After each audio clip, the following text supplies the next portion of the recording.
نابود میکنیم، دلار 40 تومن مردم فقیرتر. ما آمریکا رو نابود میکنیم، دلار 50 تومن مردم فقیرتر. هر کشوری ضد ما صحبت بکنه آتیشش میزنیم، دلار 55 تومن مردم فقیرتر. این حکومت عدل علی است. مدیر کریپتولند با 52,000 نفر شاکی از زندان اومد بیرون، فرار کرد. پسره اومد تو خیابون گفت این حق زندگی من نیست، صد آشغال آتیش زد، اعدامش کردن. این حکومت عدل علی است. پسر میرسلیم اطلاعات امنیتی ایران رو میورد مجاهدین میفروخت، عفو رهبری خورد.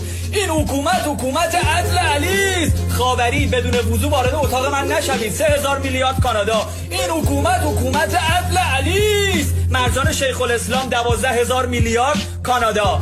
این حکومت آقا امام زمانه. شهردار تهران زد زنشو کشت، تو آگاهی بهش چایی میدادن. اومد تو خیابون به شرایطش اعتراض بکنه، فاصله 1 متری تو صورتش شلیک کردن، کشیدن رو زمین بردنش. فلان بازیگر اومد رو سریشو برداشت گفت من میخوام اینجوری زندگی بکنم، صبح به دادسرا احضارش کردن. اکبر رائفی پور اومد گفت فلان مجلس فلان قد سکه گرفته، باز گرفته، صبح به دادسرا دعوتش کردن.